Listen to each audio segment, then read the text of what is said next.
Padre, te doy gracias por el tiempo que nos das, tiempo para celebrar, tiempo para buscarte, tiempo para reforzar nuestras vidas con tu palabra. Señor, te ruego que te manifiestes, bendigas el estudio de tu palabra.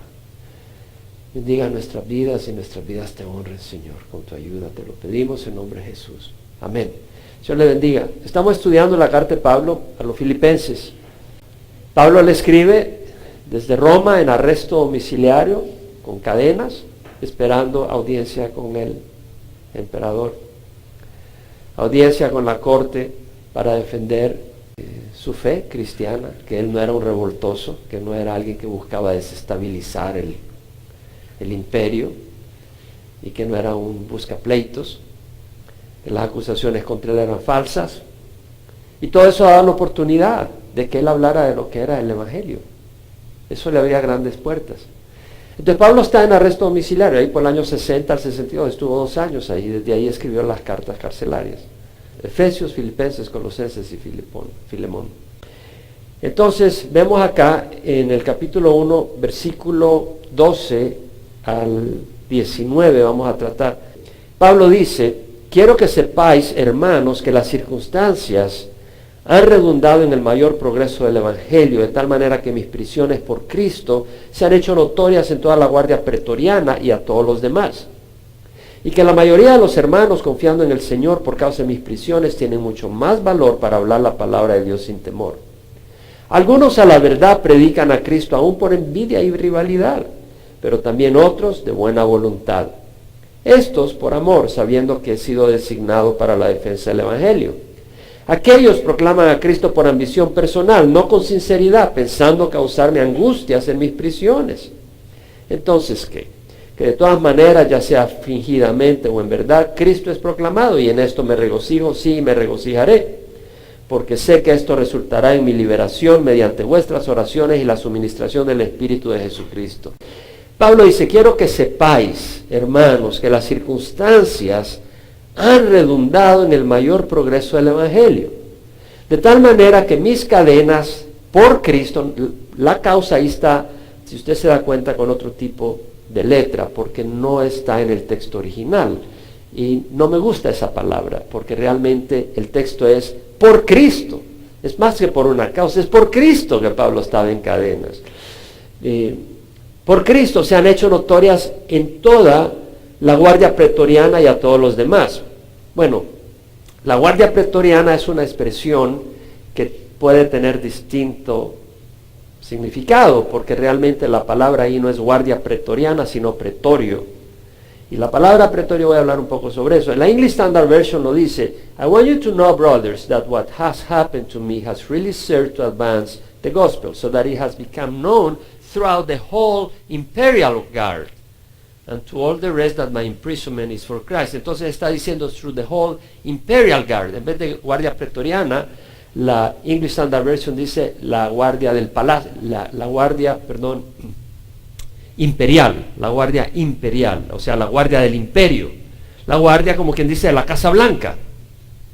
A eso quiere decir. La New International Version lo traduce: as result it has become clearly throughout the whole palace guard, la guardia del palacio. And to everyone else that I am in chains for Christ. La King James Version lo traduce: so that my bonds in Christ are manifest in all the palace and in all other places. La King James Version lo traduce como palace, palacio. Y es que la palabra ahí es en toda la guardia pretoriana, todo el pretorio es lo que quiere decir literalmente. Literalmente es todo el pretorio. Toda la guardia pretoriana, lo dice la Biblia de las Américas, la English Standard Version, la guardia imperial, la New International Version, la guardia del palacio, la King James Version, el palacio. La palabra pretorio la traduce en distintos contextos, la King James Version, como el salón de la corte, o sea, la corte, o lo traduce también pretorio o palacio. ¿Se acuerdan cuando Jesús es juzgado? Lo llevan al pretorio. Bueno, el pretorio era la residencia del gobernador romano en una provincia. En ese caso era el gobernador romano que estaba en Jerusalén. Podía estar el pretorio en otra provincia. En cada provincia donde estaba el gobernador romano, su residencia y el lugar a donde él juzgaba, donde declaraba juicios, era el pretorio, ese palacio, corte. Y entonces el significado puede significar la corte del gobernador romano en una provincia, pero el término se llegó a aplicar también a la guardia imperial y a los guardaespaldas del emperador. O sea, eran posiciones de gobierno. ¿Y a quién se refiere acá? Bueno, algunos piensan que era la guardia de la Casa Blanca, por decir así. Otros piensan que era el concilio encargado de juzgar a Pablo, porque estaba ¿en dónde? En Roma, y ahí estaba, junto al emperador, estaba la corte como quien dice, la corte a la par de la Casa Blanca, donde se hacían los juicios, donde el emperador tenía última responsabilidad. Y se refería a eso, al concilio encargado de juiciar a Roma. Y cuando dice a todos los demás, probablemente se refiere a la audiencia que estaba en el concilio, a los testigos, a la audiencia, a la gente que estaba ahí. De todas maneras, no hay duda que cuando se refiere a guardia pretoriana, ya sean los soldados o ya sea el concilio que se encargó de juzgar a Pablo, era gente cercana al emperador. Era gente cercana al emperador, era gente importante en el imperio. Imagínate los soldados que guardan en la Casa Blanca, que están ahí cuidando al presidente. Los guardaespaldas son gente cercana. Entonces esto era gente importante y Pablo está ahí y su testimonio estando en cadenas permite que gente en altas posiciones del imperio conozcan el Evangelio. De hecho, en Filipenses 4:22, cuando él se despide, dice: todos los santos os saludan, especialmente los de la casa del César. Imagínate a dónde lo llevaron las cadenas a Pablo. Él no hubiera podido entrar a hablarle a la gente de la casa del César. Las cadenas lo llevaron a tener que defender su fe, y al defender su fe, presentar su fe, explicar su fe, hablar de Cristo, hablar de la esperanza que tenía en Cristo y de la resurrección como un hecho histórico, y del pecado y del juicio, o sea, cosa seria. Entonces Pablo dice: quiero que sepáis, hermanos, es decir, no estén angustiados por mí, dice, las circunstancias han redundado en el mayor progreso del Evangelio. Las cadenas, el arresto domiciliario de Pablo en Roma, su juicio hizo que Pablo compartiera el Evangelio en las cortes, ante oficiales y autoridades del gobierno, en el centro, en el corazón del imperio que gobernaba el mundo. Jesús anunció de estas oportunidades. Vamos a Lucas 21, porque es clave lo que enseña Pablo acá, lo que nos enseña la Escritura. Y tienes que recibirlo, porque si no lo recibes vas a salir como veniste y tu vida no cambia. Lucas 21, versículo 10. Jesús está hablando ese día antes de la última cena que tiene con sus apóstoles. Probablemente esto ocurrió el martes en la tarde. Y Jesús les habla y les dice: se levantará nación contra nación y reino contra reino. Y estamos viendo que eso ya ha ocurrido. Ahora, como hay nación contra nación, ahí está que China le quitó un submarino drone a Estados Unidos. Estados Unidos lo está reclamando. Estados Unidos reclamando que Rusia estaba metiendo la mano en las elecciones de Estados Unidos. Afganistán en guerra, Irán queriendo destruir a Israel, Rusia destruyendo en Siria. En Alepo ha habido una masacre tremenda de gente. O sea, el mundo está... Jesús habló: se levantará nación contra nación y reino contra reino. Habrá grandes terremotos, los han habido. Nada menos esta semana hubo un terremoto de 6.9, creo que ahí por Nueva Guinea, no sé por dónde. Y plagas y hambres en diversos lugares, y habrá terrores y grandes señales del cielo. Las grandes señales todavía no han aparecido, las que van a aparecer en la tribulación, pero dice: pero antes de todas estas cosas os echarán mano, le está hablando a los apóstoles, y os perseguirán, entregándoos a las sinagogas y cárceles. El Señor no les está diciendo: lo siento por ustedes, no les dice eso. No se los dice llorando. El Señor lloró por Jerusalén diciendo, Jerusalén, Jerusalén, la que mata a los profetas y apedrea a los que te son enviados. ¿Cuántas veces quise reunir a tus hijos como la gallina a sus pollitos debajo de sus alas y no quisiste? Ahí lloró. Pero aquí no está llorando.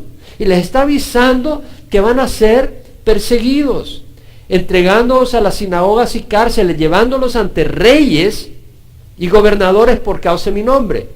Se cumplió en Pablo. Esto os dará oportunidad de testificar. O sea que acá Jesús no les dice, lo siento mucho, lo siento lo que van a tener que sufrir por mí. No les dice eso. Les dice, esta va a ser una oportunidad que testifiquen.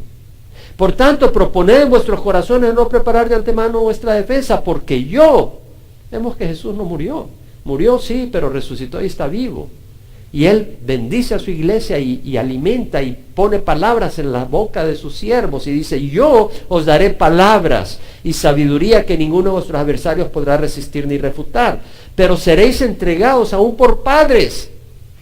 Es que no son lazos carnales en los que te puedes confiar, es en Cristo Jesús.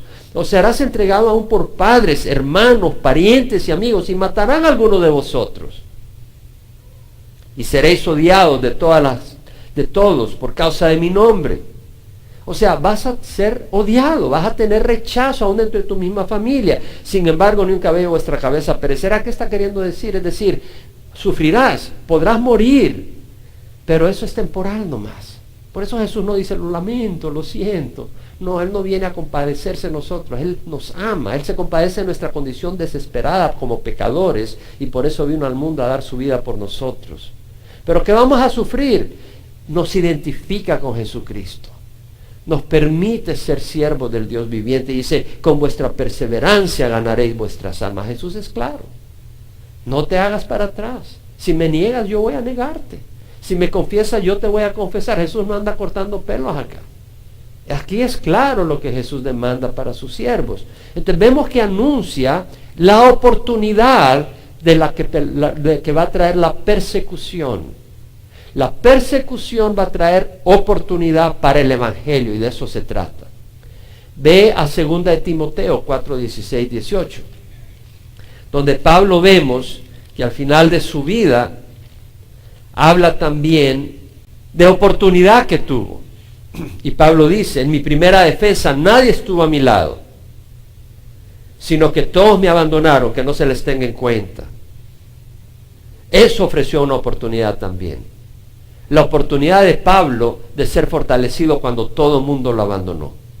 La oportunidad de mostrar el poder de Dios cuando él estaba solo y no dependió de carne alguna que lo levantara, sino de Dios mismo. Esa es una oportunidad que nos muestra a nosotros que aunque tú crees que estás solo, no estás solo si Cristo está contigo.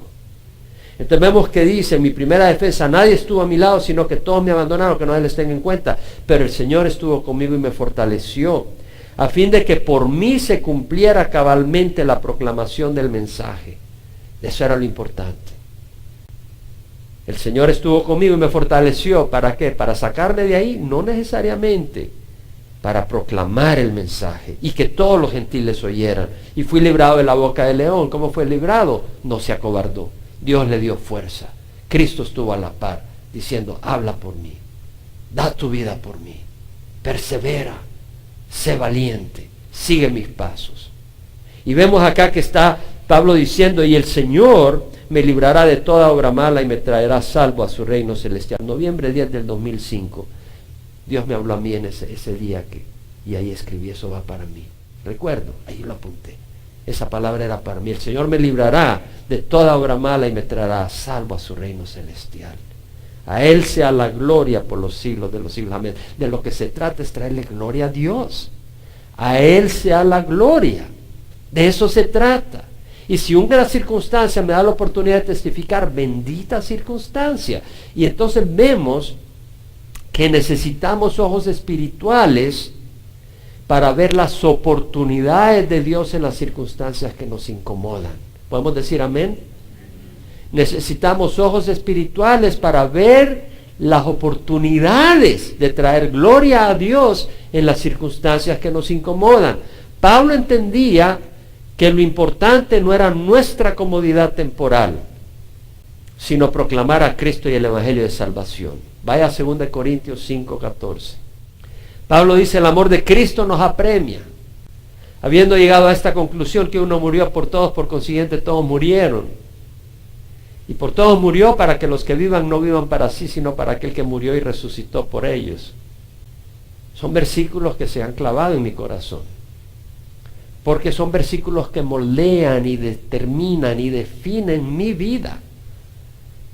Y me espero que moldeen, definan y guíen tu vida. El amor de Cristo nos apremia.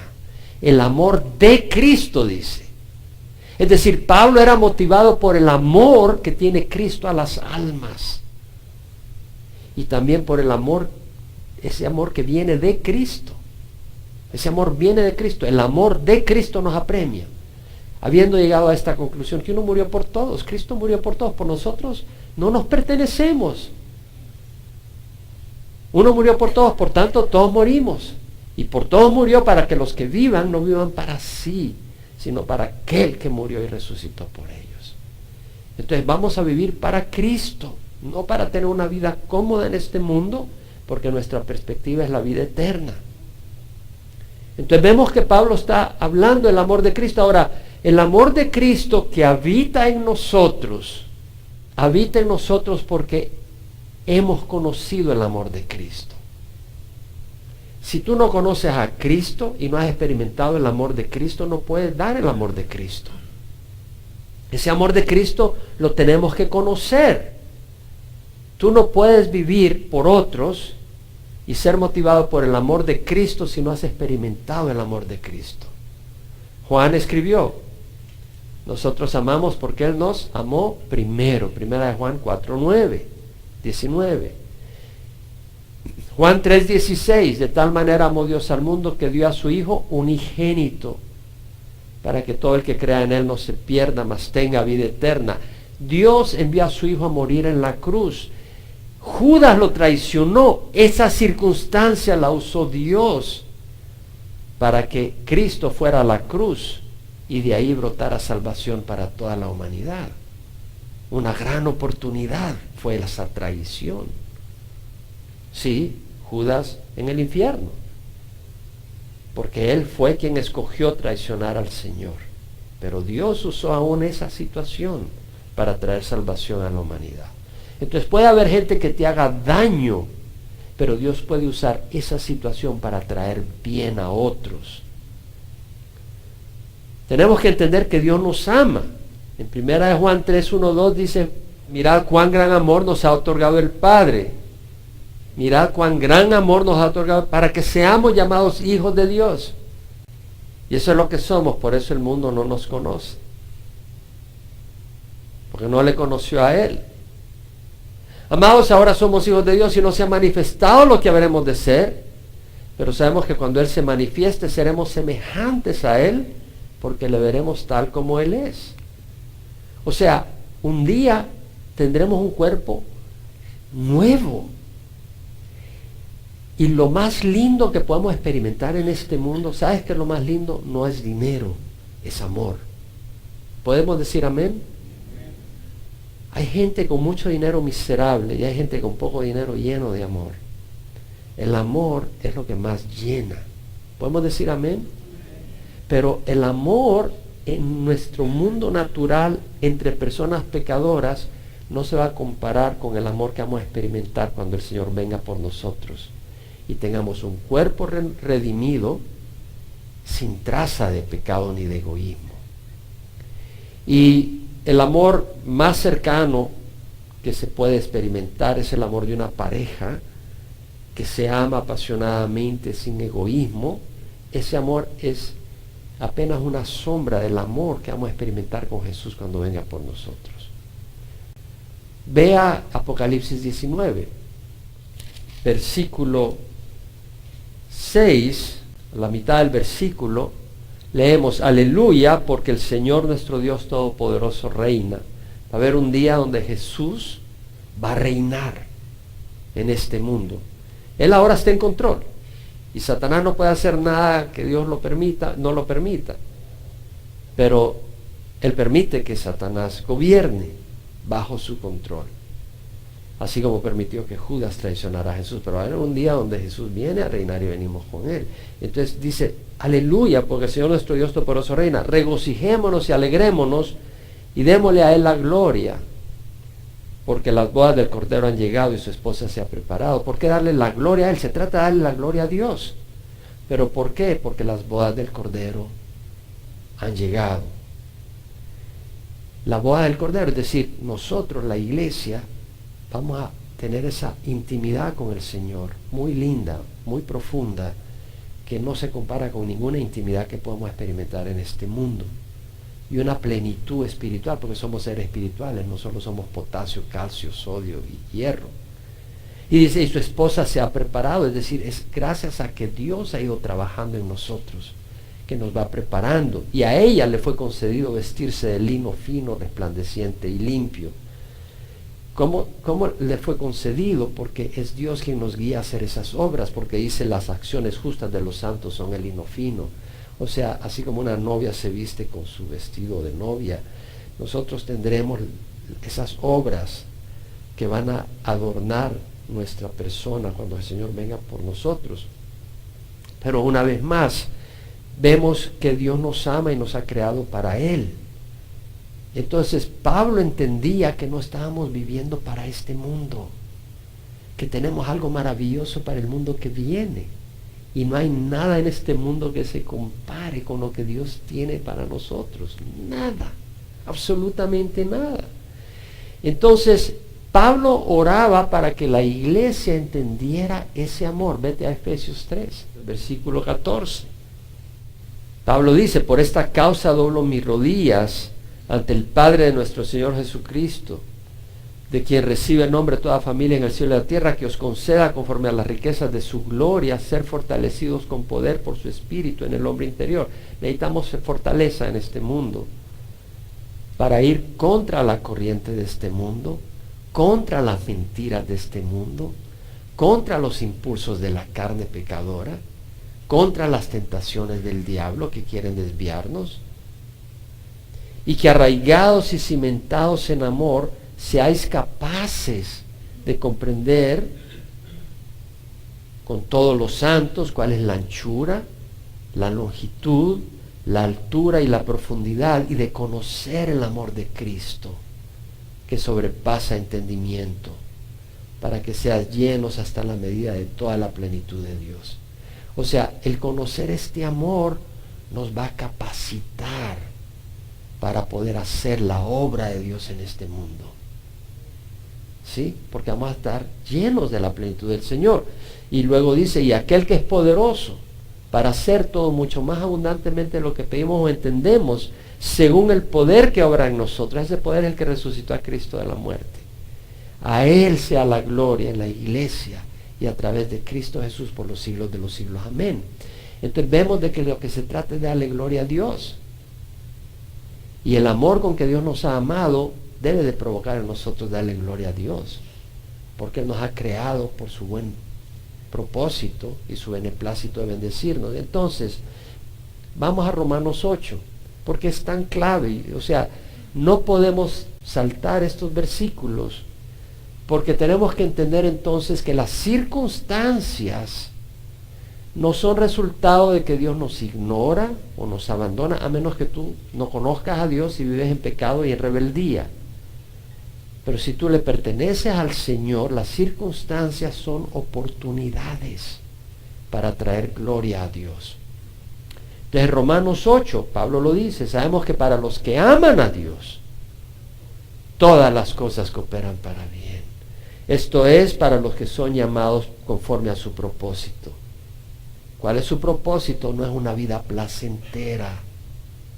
Porque a los que de antemano conoció, los predestinó a ser hechos conforme a la imagen de su Hijo, para que Él sea el primogénito de muchos hermanos. Entonces vemos que Dios está en el negocio de moldearnos a la imagen de Jesús. ¿Qué hizo Jesús? ¿A dónde fue? A la cruz. Y nosotros tenemos que llevar nuestra propia cruz. Jesús no fue a la cruz a terminar ahí, fue a la cruz a redimir a la humanidad, resucitó y ahora nos llama a seguirle. Jesús le dijo a los apóstoles, No se turbe vuestro corazón, creed en Dios, creed también en mí. En la casa de mi Padre hay muchas moradas, si no fuera así os lo hubiera dicho. Porque voy a preparar un lugar para vosotros, y si voy, vendré otra vez y os tomaré conmigo para que donde yo esté, ustedes estén. Y me llama la atención porque meditando en esto, entendí algo adicional esta vez. Jesús le dice a los apóstoles, y ustedes ya saben el camino a donde voy. Yo sé que ahora entendí que Jesús le está diciendo, el camino es la cruz. El camino a la casa de mi Padre es la cruz. Porque les había dicho que tenía que ir a la cruz. ¿Sí me explico? Jesús le dice, ustedes ya saben el camino a donde voy. Y Tomás le dice, Señor, pero ni sabemos a dónde vas, ¿cómo vamos a saber el camino? Y Jesús le dijo, yo soy el camino, la verdad y la vida. Sí, Él es el camino. Pero es a través de la cruz. Si nosotros no morimos a nosotros mismos, no podemos tener vida eterna. En Romanos 8:28, el propósito del Señor es moldearnos a la imagen de Jesús.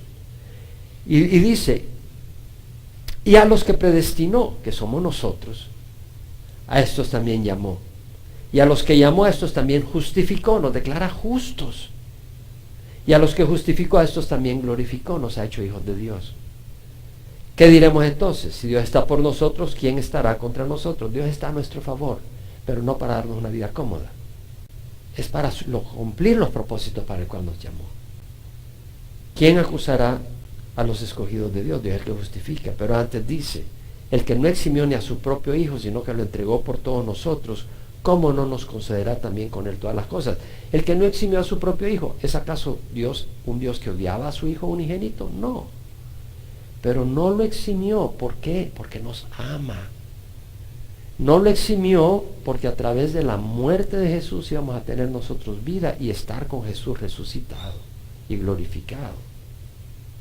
Entonces yo creo que Dios no nos va a eximir a nosotros de pasar por tribulaciones, porque son necesarias para moldearnos a la imagen de Jesús. Y son necesarias porque provee oportunidades para el Evangelio. Pablo dice, ¿quién es el que condena? Versículo 34, Cristo Jesús es el que murió, más aún el que resucitó, el que además está a la diestra de Dios, el que también intercede por nosotros. No estamos solos. ¿Quién nos separará del amor de Cristo? ¿Tribulación? O sea que va a haber tribulación. ¿Angustia? Van a haber angustias. ¿Persecución? Van a haber persecuciones. Hambre, desnudez, peligro, la espada, tal como está escrito. Por causa tuya somos puestos a muerte todo el día. Somos considerados como ovejas para el matadero. O sea, el mismo Señor nos advirtió la persecución y el tipo de problemas que vendrían. Y Pablo lo reconoce. Pero dice, nada de esto me va a separar del amor de Dios.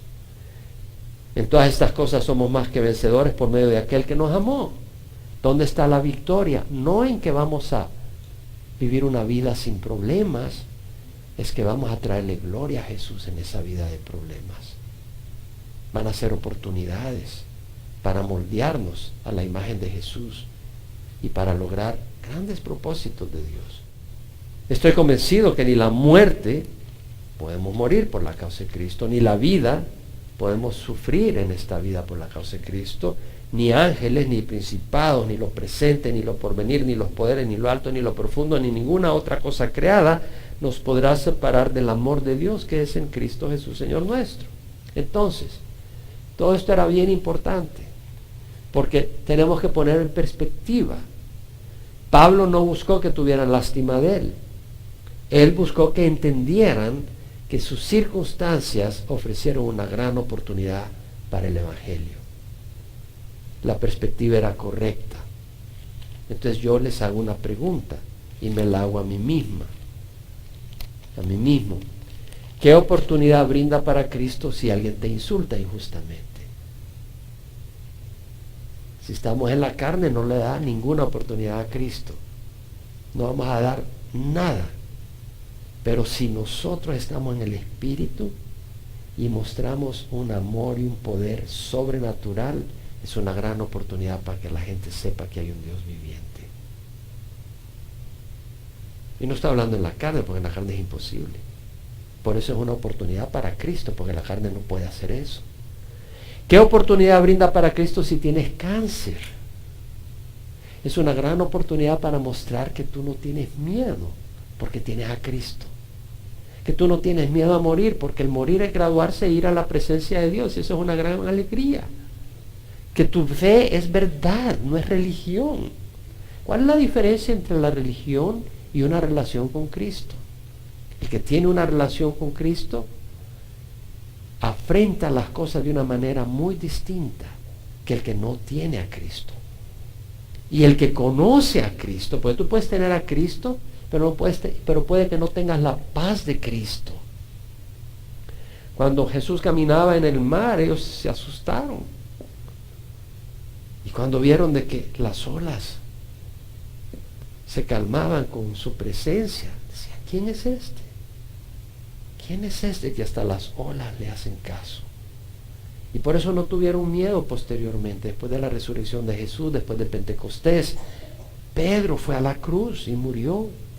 Lo crucificaron pies arriba y le pusieron fuego. Pablo no tuvo miedo de perder su cabeza, literalmente. No tuvo miedo. No fue renegando lo que me está pasando por seguir a Jesús. Al contrario. ¿Por qué? Porque era real. ¿Qué oportunidad brinda para Cristo la Navidad?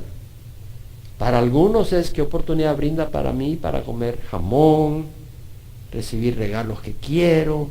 Y está bien que comas jamón y que tengas regalos, pero qué oportunidad brinda para Cristo. Me escribía alguien, me decía, ¿y por qué celebrar el árbol de Navidad? ¿Eso no es paganismo? Alguien me escribía desde Perú y me puse a conversar con esa persona y explicarle claramente que si es cierto que en un tiempo, el 25 de diciembre se celebraba una religión pagana, una celebración pagana, y es cierto que eso ocurrió. Cuando nosotros ponemos un árbol de Navidad y le ponemos lucecitas, no estamos adorando al árbol. El árbol representa vida y las lucecitas representan la luz de Cristo, y puedo ponerle un significado positivo. Y en vez de estar tan asustado, y uso eso como una oportunidad para hablar de Cristo, en vez de caerle a la gente, a los católicos, a esto, no puedes celebrar el árbol de Navidad, no puedes. En vez de caerle con eso, háblale de Jesús y aprovecha la oportunidad de hablar de Jesús. ¿Qué oportunidad da la Navidad para que hablemos de Jesús? Es una gran oportunidad. ¿Qué oportunidad te brinda el que seas tentado? ¿Alguien de ustedes es tentado en alguna área? Es una gran oportunidad. ¿Por qué? Porque puedes mostrar que hay un Dios que vive y que Él es real. Y además, imagínate el regalo de poder decirle a Jesús, te di un corazón entregado a ti en medio de las tentaciones. ¿Qué crees que es más valioso? ¿Un corazón que ha sido tentado y le es fiel a Jesús, o un corazón que no es tentado y que por eso le fue fiel a Jesús? El que es tentado. Imagínate cuando eres tentado, piensa, te estoy regalando, Señor, mi fidelidad en medio de las tentaciones. ¡Qué regalo para el Señor! Eso es lindo. Cuando las circunstancias te azotan, cuando las circunstancias me azotan, nos regocijamos por lo que Dios puede hacer a través de ella. No siempre, ¿verdad? O murmuramos y nos quejamos porque Dios no nos ha dado las condiciones que queremos. Y por eso este estudio de la palabra. Necesitamos pedirle al Señor que nos cambie la perspectiva, que nos ayude para no ser solamente oidores, sino hacedores de la palabra.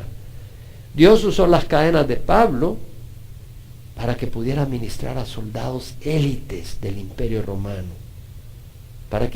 Dios usó el juicio contra Pablo para que Pablo pudiera explicar ante los magistrados romanos, ante la corte de Roma, la fe cristiana, Cristo y la esperanza viva. Y Dios quiere usar nuestras cadenas y situaciones para el progreso del Evangelio. ¿Estamos dispuestos? ¿O vamos a hacer capricho y protestar contra el Señor? Y dice Pablo, quiero que sepáis, hermanos, que las circunstancias han redundado en el mayor progreso del Evangelio, de tal manera que mis prisiones por Cristo se han hecho notorias en toda la guardia pretoriana y a todos los demás.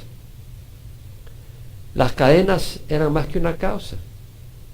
eran por una persona, Cristo. Y el testimonio de Pablo fue poderoso. ¿Por qué se hicieron notorias las cadenas a la guardia romana, a la gente que estaba ahí en el Imperio Romano? Porque Pablo tuvo un gran testimonio. Imagínate estar encadenado con Pablo y tú no conoces el Evangelio. Hola, ¿cómo estás? Déjame contarte porque estoy acá. Y tener a nadie menos que al apóstol Pablo compartiéndote el Evangelio. Oye, ¿y esas cicatrices? Ah, no, es que me dieron unos latigazos. Pobrecito. ¿Cómo que pobrecito? Gloria al Señor. Y este está loco. Sí, estoy loco por Jesús. Jesús, sí, Él murió por ti. ¿Por mí?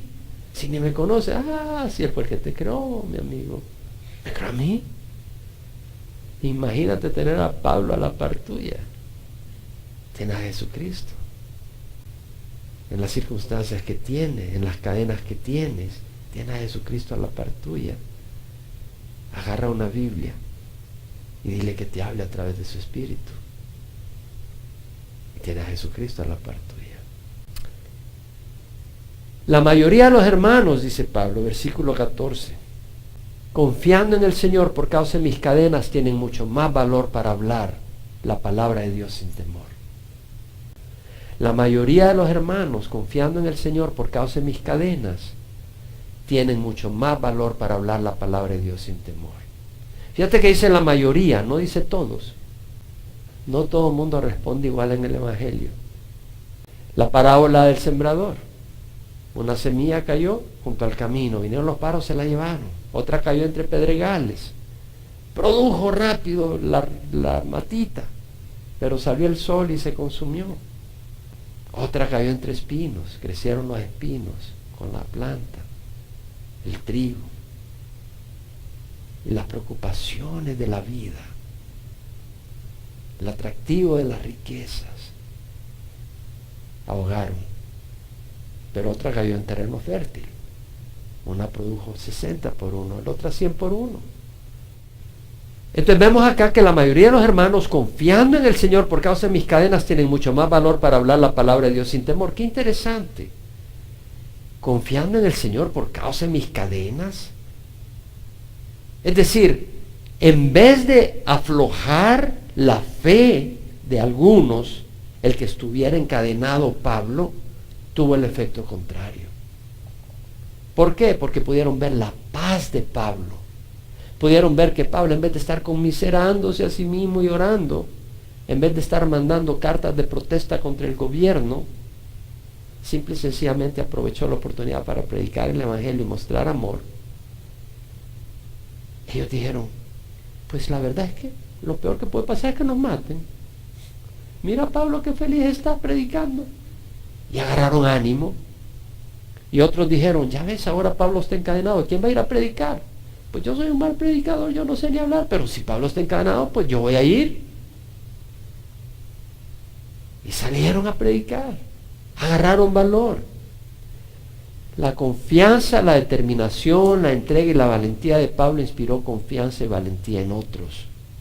¿Qué quiere decir? Tu actitud afecta a otros, para bien o para mal. Inspira a otros o desanima. Fortalece la fe de otros o derrumba la fe de otros. Edifica a otros o bombardea. ¿Cuál es tu actitud? ¿Qué influencia tienes en la fe de otros? Aquí nos quedamos. Vamos a pararnos. Cerrar en oración. No me quiero extender más. He querido ir lento. ¿Por qué? Porque creo que es importante no recibir esto como una enseñanza intelectual, pero ver la necesidad que tenemos de tener una perspectiva correcta en las circunstancias, tanto tú como yo. Yo necesito esto. Tenemos que tener una actitud nueva en las circunstancias y ver las oportunidades. Yo me ponía a pensar cuántas veces pierdo la paciencia en el mundo de afuera, y en vez de mostrar el amor, muestro frustración. Podemos decir amén, o estoy yo solo. Yo digo, Señor, qué barbaridad, cuántas oportunidades he perdido en la vida. Claro, he aprovechado muchas, compartiendo el Evangelio aquí, allá, viajo y voy a Cuba y aquí, allá y comparto. Pero en la vida diaria, ¿cuántas oportunidades pierdo? Simple y sencillamente porque respondo en la carne y no con una perspectiva que dice, una oportunidad para Cristo. Y si tú no conoces al Señor, no solo estás perdiendo una oportunidad para traerle gloria a Jesús, porque un día vas a tener que darle gloria a Jesús, porque toda rodilla se doblará y toda lengua confesará que Jesús es Señor, pero estás perdiendo la oportunidad de ser salvo, a menos que recibas a Jesús ahora, porque tú no sabes que tendrás una oportunidad mañana, o hoy en la tarde. La vida está no en tus manos, sino en la de Dios. Y si Dios te da ahora una oportunidad para oír el Evangelio, tú tienes que aprovecharla, porque en su misericordia te está dando la oportunidad que recibas a Jesús, no que lo desprecies. No puedes despreciar al dador de vida que derramó su sangre en la cruz por ti y decir, ¿qué importa? Me llama la atención que muchos celebran la Navidad, pero no celebran a Jesús. Es una hipocresía, es una mentira. Vamos a orar. Si no has recibido a Jesús, te invito a que lo recibas y ora conmigo. Padre, te ruego perdón por mis pecados. Recibo a Jesús como Señor y dador de mi vida. Creo que su sangre en la cruz pagó por mis pecados y que soy justo por su sacrificio en la cruz, no por mis obras. Y te necesito. Y te ruego que me des tu Espíritu Santo, porque quiero caminar en la verdad y en la luz, no en la mentira y el engaño. Perdona mis pecados y ayúdame a caminar contigo. En nombre de Jesús, amén.